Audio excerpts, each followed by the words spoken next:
प्रारब्ध के सभी दर्शकों को मेरा नमस्कार। मेरा नाम है संदीप आर.के. सिंह और आज हमारे साथ हमारे geopolitical expert Shri Pushkar Awasthi ji. Pushkar da, बहुत बहुत स्वागत आपका। राम राम। राम राम भैया, राम राम। पिछले एक हफ्ते में विश्व में घटनाएं बहुत तेजी से बढ़ी। मोदी जी फ्रांस गए, हो आए, बड़ी लंबी यात्रा रही उनकी और G7 में एज अ गेस्ट भी इन्वाइटेड रहे और बड़े सम्मानजनक तरीके से उनका स्वागत भी हुआ। वहीं ट्रंप का उतना स्वागत नहीं हुआ। हमने देखा कि किस प्रकार से मैक्रोन ने उनको मतलब जो भी व्यवहार किया। फिर मेलनी जी के साथ ट्रंप की जो एक ट्विटर पर या वर्बल स्पैट हुआ वह भी हुआ। मतलब कुछ देश के राष्ट्राध्यक्ष ऐसे आपस में बात करेंगे, बड़ा अजीब है देखना सुनना, पर ठीक है। खासकर आपस में जब एंग्लो सैक्सन क्रिश्चियंस हैं और वेटिकन रूल करता है दुनिया की क्रिश्चियन कम्युनिटीज को। तीसरा, फिर ट्रंप साहब जो है ईरान के साथ डील भी कर लिए, फिर पता चला कि इजराइल नहीं है उसमें, और ये सारी घटनाएं चल रही। हम जरा समझने का प्रयास करेंगे पुष्कर से क्या क्या हो रहा है, क्या तारतम्य है, या आप जो अक्सर ये कहते हैं कि ये मंथन काल है, ये विप्लव काल है, ये सब सारी घटनाएं उसी में कहीं ना कहीं फिट पाई जा रही हैं। बिल्कुल। मैं तो बड़ी इसको दृढ़ता पूर्वक इस बात को मानता हूं कि ये विप्लव काल है और इसके अंदर जिस स्थिरता या किसी को ये कहिए कि जो हमारे राजनीतिक लोग हैं, राजनीतिक वर्ग है, उनसे जिस स्थिरता की आकांक्षा हम लोगों को है कि उससे उसके तहत जो है निर्णय लेंगे जिसका प्रभाव शेष विश्व में पड़ेगा ही पड़ेगा, वो लेने की पोजीशन में नहीं है, ये कह सकते हैं। ये सिंप्लीफिकेशन हो जाएगी जब मैं कहूंगा इस लेने की पोजीशन में नहीं है। इसको और ओवर सिंप्लीफाई करूं तो ये कहूं कि आज की तारीख में विश्व के पास ऐसे राजनीतिज्ञ ही नहीं है जो दूरदर्शिता का जो है परिचय देते हुए कुछ इस तरह के परिणामों की ओर जाए जिससे विश्व में शांति हो, स्थिरता हो, आर्थिक विकास हो। सब जो है अपनी अपनी जगह खेल रहे हैं। फिर ये भी फर्क पड़ता है संदीप कि हम जब 2026 में बात करते हैं तो हम दुनिया को अभी भी उसी निगाह से देख रहे हैं जो 2000 में दुनिया थी, या कह सकते हैं जो दुनिया 20वीं शताब्दी में थी। बहुत कुछ बदल गया है इन 25-26 सालों। मुझे तो लगता है जैसे आप ये बता रहे थे कि ट्रंप का हाल कुछ कुछ ममता बनर्जी जैसा या अमेरिका का हाल कुछ कुछ वैसा दिख रहा है कि एक महीना पहले लगता था कि अपराजेय हैं और तत्काल प्रभाव से देखिए तो लगता है कि सड़क पर भी कोई पूछने वाला नहीं। उसको इस तरह समझना चाहिए जी कि हम लोग, ये उपमा जरा समझाइए दादा, ये बड़ी शानदार उपमा है कि ये अमेरिका और ममता बनर्जी में जो समानताएं हैं। जी, अमेरिका डिके पे था पिछले 3-4 दशकों से, हमको दिख नहीं रहा था। यदि हमको जो दिख भी रहा था हम उसको समझना नहीं चाहते थे। और कोई भी हिस्टोरिकल पावर होती है या कोई भी सोसाइटी एज सच है, कोई सिविलाइजेशन एज सच है, वो जो अपने ऑप्टिमम तक पहुंच गई तो उसका डिके जो है इतना फास्ट नहीं होता जैसा हम लोग परिकल्पना में रखते हैं। क्योंकि हमारे पास उदाहरण 91 है, सोवियत रशिया का कोलैप्स। तो सोवियत रशिया 91 में 79 में अफगानिस्तान घुसा, इसलिए थोड़ी बर्बाद हो गया 12 साल में। वो ऑलरेडी 79 में ऐसी स्थिति में पहुंच चुका था कि यदि वो एडवेंचर अफगानिस्तान का ना करता तो जो है 1.5 दशक के अंदर जो है 1 दशक के अंदर खत्म नहीं होता। तो वही सिनेरियो अमेरिका का है। अमेरिका की राजनीति, अमेरिका की सोसाइटी, अमेरिका का पॉलिटिकल क्लास वो इतना गंधा चुका था, इतना करप्ट हो चुका है जिसको हम स्वीकार नहीं करते। क्योंकि हमारे जमाने में जो अंग्रेज वो गोरी चमड़ी वाला है या वेस्टर्न सिविलाइजेशन है, वो ऑप्टिमम है ऑनेस्टी की, सिविलाइजेशनल वैल्यूज की। ये हम बात सुनते आए, हमारे जहन में घुसेड़ा आ चुका है। लेकिन सत्य ये था कि वो टूट रहा था, उसकी गिरावट आ चुकी थी, और इसी का परिणाम है ये डोनाल्ड ट्रंप ऐसा प्रेसिडेंट अमेरिका की जनता चुनती है। अमेरिका की जनता चुनती है, जो भी उनका पॉलिटिकल सिस्टम है वो जो है चुनावी इसीलिए करती है क्योंकि जनता स्वयं वैसी हो चुकी है। तो आज की तारीख में ट्रंप का जो मेटाफोर भी इस पे आते हैं कि ट्रंप जो आज जिसे रेडिक्यूल हो रहा है, जिस तरीके से it was unthinkable for me, हमारी टाइप के जनरेशन्स को, हमारे जनरेशन के लोगों को, कि अमेरिका के राष्ट्रपति को पब्लिक प्लेटफॉर्म पे इस तरह को रेडिक्यूल कर सकता है, चाहे उसका एली कोई ना क्यों ना हो। जब जो हाइट ऑफ कोल्ड वॉर था, जब वियतनाम वॉर था, सब कुछ था, हम लोग करते थे, सुनते थे, कम्युनिस्ट की तरफ से जो है प्रावदा जो है कार्टून निकालती थी, बीजिंग से भी होता था, लेकिन 1 to 1 नहीं होता था। वो एक मैं दर्शकों के लिए that was America, American presidential candidate या अमेरिकन प्रेसिडेंट। आज की तारीख में क्या है, जनमानस जो है कोई उसको गांठ ही नहीं रहा है। क्यों नहीं गांठ रहा है? नहीं, एक सेकंड पहले एक घटना का जिक्र करते हैं कि हुआ क्या मेलेनी जी के साथ जो उनकी बातचीत हुई। अचानक से आया कि ट्रंप ने जो बड़बोलेपन में अपने जैसे वो बोलते हैं कि उन्होंने कह दिया कि मेलेनी जी जो है, हम मेलेनी जी तो नहीं लगा रहा, वो तो हम लगा रहे हैं, हम लोग सम्मान देने के मतलब थोड़ा सा हिंदुओं का व्यवहार रहता है। तो मेलेनी जी को जो है वो कह रहे हैं कि she was begging to take a picture with me. तो उसके बाद जो है मेलेनी जी ने कहा कि ये क्या झूठी बात है, ये क्या बड़बोलापन है, कि और बकायदा वीडियो जारी करके, और फिर अंत में यही कहा कि ना इटली बैक करता है, भीख मांगता है, ना ही मेलेनी भीख मांगती। फिर उसके बाद उधर से कुछ आया कि ईरान को सपोर्ट कर रही। इटली वाले एक्चुअली थोड़ा सा प्रो ईरान हो रखे हैं कि क्या आपका देश जो है बड़ा पास है ईरान के, अगर ईरान ने मिसाइल मारी, न्यूक्लियर मारा तो इटली पर नहीं गिरेगा। तो मेलेनी ने कहा कि पूरे देश में, पूरी दुनिया में 9 देशों के पास न्यूक्लियर बम है और आज तक सिर्फ एक ही ने चलाया, उसका नाम है अमेरिका। तो तुमसे डरे, मतलब तुमको कॉल आउट करें कि ये वर्बल स्पेक्ट ट्विटर पे चल रहा है। बताइए कहाँ ये लोग क्रिश्चियंस हैं? मैं वही कह रहा हूँ कि ये वर्बल जो कुछ चल रहा है ये केवल सिम्टम है, इसको कहेंगे हम इसको ये इस तरह समझो ना कि बाय इससे ट्रंप से पहले अमेरिका में कोई भी राष्ट्रपति रहा हो, कैसा भी राष्ट्रपति रहा हो, उसको नेटो एलाई था।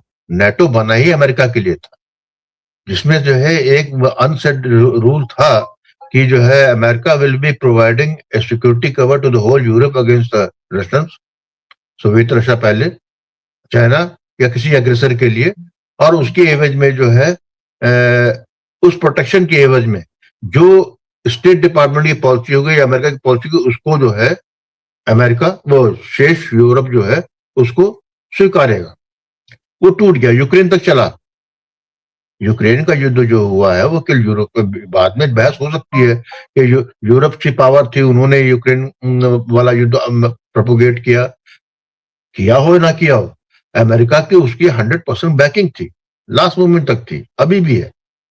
तो मेरा कहने का अर्थ ये है कि वो जो फैकेट था वो टूटा है। ये जो मेलोनी के साथ जो हुआ है, जो इसलिए हुआ है, प्रेसिडेंट अमेरिका जो है 45 मिनट्स देर से पहुंचा G7 की मीटिंग में। ये शो करता है उसकी, अमेरिका की स्वयं की या ट्रंप की इनसिक्योरिटी की। आप जो है ये दिखाना चाहते हैं कि हम आज भी बड़े हैं। आप कब कर रहे हो, उसके 24 घंटे के अंदर ही अंदर जो है आपने जो है सारे जो यूरोपियन नेशंस में जो अमेरिकन अड्डे थे, वहां से आप जो है सैनिक बुलवाने के लिए, वापस अमेरिका बुलाने के जो है आदेश पारित कर रहे हैं। आप वहां पर जो है बात कर रहे हैं, जब जो है आपके ईरान वाले युद्ध को, इससे पहले जब ये गल्फ वॉर हुई थी, इराक वाली, अफगानिस्तान वाला भी, उसमें नेटो पूरा गया हुआ था, अमेरिका अकेले नहीं गया था। इस युद्ध में क्या हो रहा है ईरान वाले में, इसमें अमेरिका है और इजराइल है, यूरोप ने अपने हाथ खड़े कर रखे। ये खींच थी जो अमेरिका को जो अपने लाने थे, उनको जो रिफ्यूलिंग के लिए, बाकी के लिए उनके जो अमेरिकन बेसे थे, उसके लिए इटली ने मना कर दिया था कि ईरान वॉर के लिए यदि कोई आपका कोई मिलिट्री पैराफेरेलिया जा रहा है तो इटली भूमि उसको प्रोवाइड नहीं करेगी। ये वहां से चला मामला इनका। फिर जब जो है कवर ब्लो हो गया, सबको पता लग गया है कि आप जो है धंधे में पड़े हैं, आप जो है हर वीकेंड के से पहले ही जो है आप कोई ऐसा निर्णय लेते हैं जिससे स्टॉक में जो है लंबी ऊंचाई आती है या गिरावट आती है। आप तेल में जो क्रूड ऑयल का जो मार्केट है, चाहे वो शैडो मार्केट क्यों ना हो, उसके ट्रैक उसको कंट्रोल आप अपनी तरीके से करना चाहते हैं। आप वेनेजुएला में कब्जा जो है उसके तेल के लिए कर रहे हैं। ईरान में भी आपका जो है अंतोगत्वा आपका जो है मूल उद्देश्य जो है ईरान से जो है उसके की तेल सप्लाई को कंट्रोल करना है। ये पहले चल जाता था। आज तो यूरोप समझ रहा है कि हमको मरवा दिया अमेरिका ने, तो इज्जत बात खत्म हो गई। और America enforcer no more, America can not enforce it now. तो ये तो बड़ा स्पष्ट है इसके अंदर कि जो है, जो पहले अमेरिका के प्रेसिडेंट की जो एक धमक रहती थी कि एज ए इन्फोर्सर, वो खत्म हो गई है। और ये G7 में जो कुछ हुआ या G7 के बाद जो हुआ, जिस तरीके से इटली की प्रधानमंत्री मेलोनी के साथ जिस तरीके से पब्लिक प्लेटफॉर्म पे बात की गई, वो किसी तरीके से जो है मर्यादा के अनुसार तो ना ट्रंप की तरफ से थी, ना ही किसी मेलोनी तरफ से कहा जाएगा। लेकिन ये हुआ क्यों? ये यही हुआ कि आप ट्रंप या अमेरिका कुछ भी समझता रहे, आज की तारीख में जो उसके पुराने साथी थे या 1945 में द्वितीय विश्व युद्ध के बाद जो पाश्चात्य जगत में जो उसने जो है अपना एक लीडरशिप अमेरिका ने ले ली थी और उसको स्वीकार कर ली थी पाश्चात्य जगत ने, उसने उसको आज जो है कॉल ऑफ कर दिया है। ये बिल्कुल वैसे ही है जैसे 4 मई 2026 तक पश्चिम बंगाल की जनता, दिल्ली में बैठे हुए पत्रकार, भारत का बौद्धिक जन और विपक्षी राजनीतिक दलों, उनके लिए ममता अजेय थी। लेकिन इसका अर्थ ये नहीं है कि उनको नहीं मालूम था क्या क्या गड़बड़। उनको यदि कुछ कमजोरी या कुछ दिख भी रहा था तो, लेकिन उनका स्वार्थ इस पे था कि ममता बनर्जी का जो है, जो एक ऑरा है वो बनाए रखा जाए।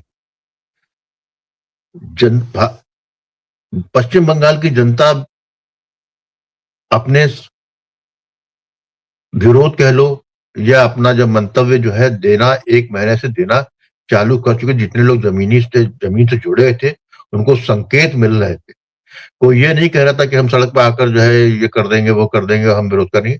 लेकिन जो जिस भाषा का मुस्कुरा के बात कर रहे थे, जिस तरीके से तीखे प्रश्नों का जो है उत्तर देने को अवॉइड कर रहे थे, जिस तरीके से तृणमूल कांग्रेस के राजनीतिक राजनेता या उनके जो इन्फोर्सर थे, जिस तरीके से पश्चिम बंगाल की जनता को धमका रहे थे, उससे स्पष्टता कहाँ ही घबराहट है। 4 मई को जब परिणाम आया और उसके बाद जो मैं देख रहा हूँ पूरे हाहाकार मच गया, तृणमूल कांग्रेस ही खत्म हो गई। कोई इधर भागा, कोई उधर भागा।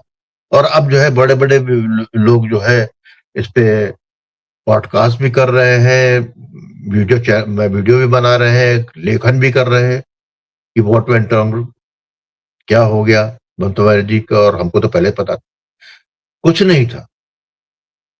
शेष यूरोप को भी जो है पिछले 3 साल से, जब से यूक्रेन में फंसने के बाद, विशेषतः 7 सितंबर 2022 में इजराइल में भी हमास वाला जो आक्रमण हुआ है, उसके बाद तो उनको भी मालूम है कि हाथ से बातें, जो चीज पहले ये लोग प्लान और डिजाइन करते थे और उसको कंट्रोल कर, उसके परिणामों को कंट्रोल कर लेते थे, वो कुछ उनके हाथ में नहीं। तो ऐसी अवस्था में जो है ट्रंप का हाल ममता बनर्जी वाला ही है कि ममता बनर्जी कुछ भी समझती है कि हम, मैं रिजाइन नहीं करूंगी, ये नहीं करूंगी, वो नहीं करूंगी, मेरे संग ये हो गया, वो हो गया। वही ट्रंप कर रहा है, क्योंकि ट्रंप के पास डेस्परेट आदमी है। He has nothing to show। तो ये जो है समझना बहुत जरूरी है कि जो हमको इतिहास सिखाता है, वो यही सिखा रहा है कि ट्रंप अपने लिए बैटिंग कर रहा है, अमेरिका के लिए बैटिंग नहीं कर रहा। और दुर्भाग्य ये है कि आज के काल में जो है ज्यादातर जिन सभ्यताओं पे, जिन समाज पे ने अपने ऊपर माथे पे लिखवा रखा था कि they are the most honest, most moralistic person, वो जो है सबसे ज्यादा डिवाउच, इमोरल है, और उनको दुनिया कॉल ऑफ कर रही है, उनको बता रही है, उनके मुंह पे बता रही है। तो जब आप जब यूरोप का आप क्षय देख रहे हैं, यूरोप को आप जब डिके होते देख रहे हैं, तो उसके पीछे उसका लीडर अमेरिका का डिके स्पष्ट रूप से सामने है जी। और डिके की तो सबसे बड़ी घटना ये है पुष्करदा, जो अभी मैं सॉरी विषयांतर नहीं, लेकिन जो आप कह रहे हैं वो वही है कि अंदर से खोखले हो गए, इस हद तक खोखले हो गए हैं कि ब्रिटिश का सांसद जो है ब्रिटेन का रॉबर्ट लोए, उसने पूरी रिपोर्ट रखी है अभी 2 दिन पहले पार्लियामेंट में कि 2.5 लाख से ज्यादा ब्रिटिश लड़कियों के साथ पाकिस्तानी मुसलमानों ने, और 100% पाकिस्तानी मुसलमानों ने गैंग बनाकर घेर कर उनका यौन शोषण किया है। अंडर एज बच्चियां हैं, और उसमें हिंदू की बच्चियां हैं, ब्रिटेन वाली, और यूके सिखों की बच्चियां हैं। और लेकिन ब्रिटेन में एक ऐसी कब्रिस्तान जैसी खामोशी छाई हुई है, बीबीसी की औकात नहीं बात करने की। अपनी ही बच्चियों के साथ बंगाल में भी यही हो रहा था, अमेरिका में भी यही हो रहा है।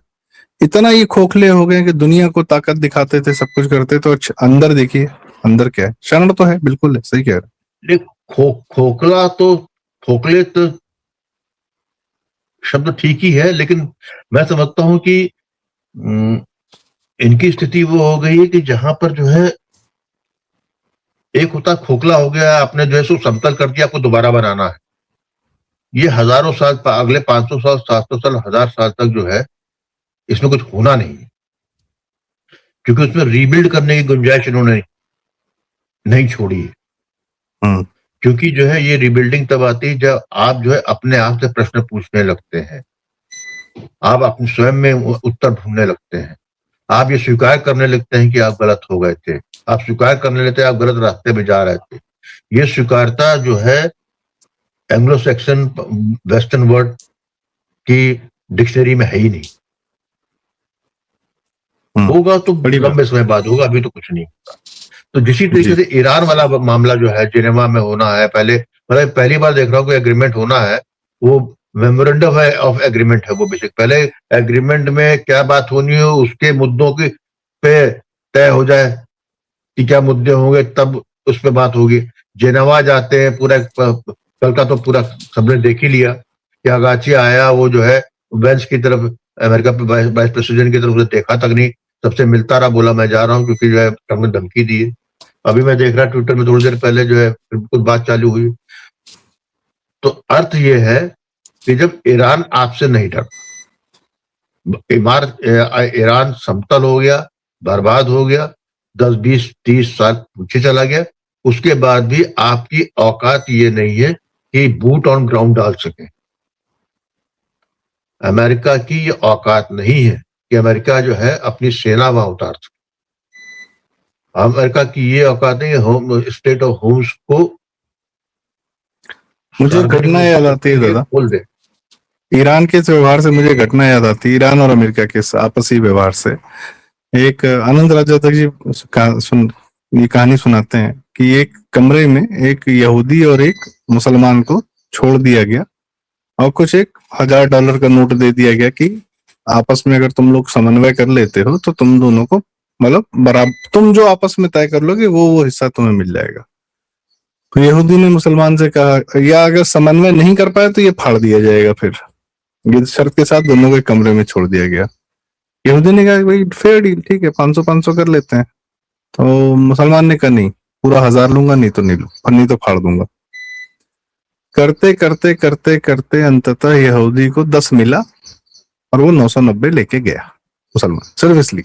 तो ईरान का ये दिख रहा है कि या वो ये नेगोशिएशन नहीं है, ये विशुद्ध बदतमीजी है, लेकिन हो रही है, ठीक है। जेडी वांस में सबसे शानदार कथन इस पूरी प्रक्रिया में, एक शानदार कथन वहां से निकल कर आया जेडी वांस का, कि मेरी जिंदगी में दो लोग दो इम्पोर्टेंट लोग हैं, एक इंडियन एक पाकिस्तानी। मेरी वाइफ इंडियन है और पाकिस्तानी आसिम मुनीर। मतलब क्या कहें, जो दुनिया कहती है वो कह दिया उसने कि कीप है हमारे। अद्भुत। जी इसमें एक चीज और समझने वाली बात यह है, जो तुमने एक उदाहरण दिया यहूदी और मुसलमान का या अरब का, हम्म, मैं प्रॉब्लम ये आ गई है वहां पर कि ये बात इतनी सीधी है भी नहीं। It is backed by the theology. Hmm, उनका धार्मिक विश्वास है कि इजराइल हाँ, नहीं रह सकता। उनका धार्मिक विश्वास है कि जब तक आखिरी यहूदी जिंदा है तब तक जो है इस्लाम का पूरा अर्थ नहीं होता है। हम वो पुराना धार्मिक तो सबक नहीं याद। है। हाँ ये है कि ये जो इनका एक खोपड़ी में वीडियो गेम खेल रहे हैं दुनिया के साथ, यहाँ से सबको मार दो फिर पॉइंट बटोरो फिर ऊपर जाएंगे वहां मजे करेंगे। तो ये नहीं जो तो अंधविश्वास है इनका। हम्म, मुझे नहीं हम्म, लगता है कि मामला कहीं पे इसकी भी मतलब वो इस पोजीशन पे भी है कि बैक ट्रैक कर सके। आप मैनूवरिंग जो है, आप जो रिट्रीट तब करते हैं जब रिट्रीट मतलब फॉरवर्ड से जाना सबसे ज्यादा महत्वपूर्ण होता है जी रिट्रीट करना। और हम्म, जो रिट्रीट कर लेता है वो जो है बेटर जनरल माना जाता है। लेकिन हम्म, हम विश्व को जिस मुहाने पे ले आए वहां पर बैक ट्रैक की गुंजाइश नहीं है। रिट्रीट हम्म, करने की कोई मैनूवरिंग है ही नहीं।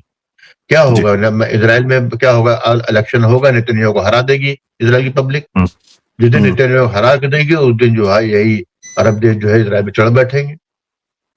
हम्म, मैं किसी का फेवर नहीं कर रहा हूं, लेकिन एक इम्पॉसिबिलिटी के मुहाने पे आप पहुंच चुके हैं, क्योंकि वहां पर everybody trying to flex muscles, हर आदमी का। और हर आदमी का मतलब ये हर चीज सोसाइटी, ये सिविलाइजेशन से जुड़ गया है मामला। कि हम्म। इंडिविजुअल की एक होती देश का है, भी समझ मामला होती नहीं है, एक इंडिविजुअल किसी। की सोच होती है। तो राष्ट्र की सोच उस इंडिविजुअल के बदलने पर राष्ट्र की सोच बदल जाती है। वह दूसरा राजनीतिक दल आ जाएगा, उसका एक अलग थॉट होगा। आज तो बैंकरप्सी ऑफ आइडियाज है, जहां पर यदि वही बात। अमेरिका का विशुद्ध 17वीं शताब्दी में, 18वीं शताब्दी में आजाद हुआ, तो बेसिकली था क्या? पिछले पिछले 300 साल, 350 साल में जो है, जो मूल निवासी को मार मार के जो है खत्म कर दिया, उनकी जमीन में कब्जा कर लिया। तो ये करने वाले यूरोप के ही लोग थे, कोई अलग से तो नहीं थे। तो और बेसिकली यूरोप तो से वो खुद उसी मार का के ही भगाए गए थे। यूरोप से ये खुद मार के भगाए सेंचुरीज गए थे। का एक्यूमुलेटेड डेप्थ है हम्म, शेष हम्म, विश्व पे। उपनिवेशवाद जो है, ये तो कंसेप्ट आपका यूरोप से आया है ना। हम्म, वही उन्होंने उपनिवेश में अपने जी बनाए, चाहे अफ्रीका बनाया हो, जी एशिया में बनाया हो, जी चाहे लैटिन अमेरिका में।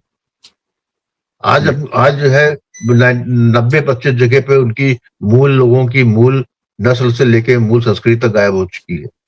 तो ऐसे जी। में जो मूल है वो रहेगा इसके अंदर। बाकी जो है बाकी बस एक यही है उरूज देखा था। भारतीयों। Hmm, it is just like Ottoman empire. साढ़े हम्म, तीन सौ साल ओटोमन एम्पायर का जो है रुतबा था। 350 साल हम्म, जब उसने बड़ी प्रोग्रेस भी की, सब कुछ किया, हम्म, उसको नए नए इलाके जीतता था, नए नए रेवेन्यूज आते हम्म, थे, एक सिस्टम था। फिर एक ऐसी स्थिति आ गई कि जहां पर उसकी जो एक्सपेंड करने की शक्ति खत्म हो गई। लेकिन चीजें वही चल रही थी। क्या हुआ? धराशायी हो गया, बैंकरप्ट हो हम्म। गया। सेम विथ सोवियत रशिया, तो एक so same will called happen. हमारे यहाँ भी था। नहीं नहीं, एक सो कॉल्ड हमारे यहाँ भी था। सो कॉल्ड बिल्कुल, मुगल जो है भड़बड़ा के गिर पड़ा। हमेशा जी ही है। तो जी सिविलाइजेशन यदि आप यदि खानदानों से और कोई कोई नई चीज आई है उससे आप जोड़कर देख लेते हैं, तो वो एक जी फेज होता है, दैट्स ऑल। जी जी। तो ट्रम्प बस ट्रम्प का यार। भी वही होने वाला है। ईरान के साथ जी कहीं कुछ किसी तरीके का मैं नहीं समझता हूं अपनी कि अपनी भूमि को बेहतर बनाने का सोच यदि किसी नेतृत्व के पास है तब तो ठीक है। दूसरे की भूमि पर नियंत्रण करने का, चाहे मजहब के माध्यम से, रिलीजन के माध्यम से या रिसोर्सेस के लिए इत्यादि इत्यादि, ये लोग कंट्रोल फ्रीक हैं। चाहे अमेरिकन्स हो, क्रिश्चियंस हो, या इस्लाम हो, या ईरानियंस हो, ये लोग कंट्रोल फ्रीक्स हैं। इनको दुनिया में किसी न किसी रूप में किसी न किसी पर नियंत्रण बनाए रखना है। और उस प्रक्रिया में ये सारा आपस में लड़ते बढ़ते रहते हैं, करते रहते हैं। और वो भी आप सही कह रहे हैं कि वो भी बैंकरप्सी ऑफ आइडियाज हो गया है। तो इसी के साथ आज की चर्चा का समापन। दर्शकों, आपको यह चर्चा कैसी लगी? बड़ी काफी शानदार बातें कही गई। सबसे अच्छी उपमा जो मुझे लगी वो ये थी कि ट्रम्प और अमेरिका का पर्टिकुलरली जो ममता बनर्जी के साथ उपमा देगी कि डिके तो हो रहा है, लेकिन अचानक एक दिन दिखता है कि पहले से होता रहता है, और अचानक एक दिन भड़बड़ा के सब कुछ ध्वस्त हो जाता है, फिर कोई नहीं रहता साथ। तो भविष्य में देखते हैं। भारतीयों, आप पॉपकॉर्न लेके बैठे, थोड़ा पॉपकॉर्न का मखाना भी ले सकते हैं, आजकल बढ़िया चल रहा है। तो पॉपकॉर्न मखाना लेके बैठे, आराम से एंजॉय करें, और दुनिया में इन लोगों को आपस में लड़ने भिड़ने दें। हमारे यहाँ शांति व्यवस्था बनाए रखें, कार्य करें, कर्म करें, अपने बच्चों को बोलें कि दुनिया में अब आप काम करने जाइए, कंपनीज बनाइए, दुनिया भर की टेक्नोलॉजीज में अपना हाथ आजमाइए, सब कुछ करिए, प्रोडक्टिव रहिए, शांत रहिए, मस्त रहिए, बाकी दुनिया को लड़ने भिड़ने दीजिए। इसी के साथ आज की चर्चा का समापन। आपको यह बात कैसी लगी? कृपया वीडियो में आप कमेंट्स में हमें जरूर बताएं। कृपया यह वीडियो लाइक करें, शेयर करें, चैनल जरूर सब्सक्राइब करें। प्रारंभ बहुत धन्यवाद। नमस्कार। जय श्री राम। राम राम।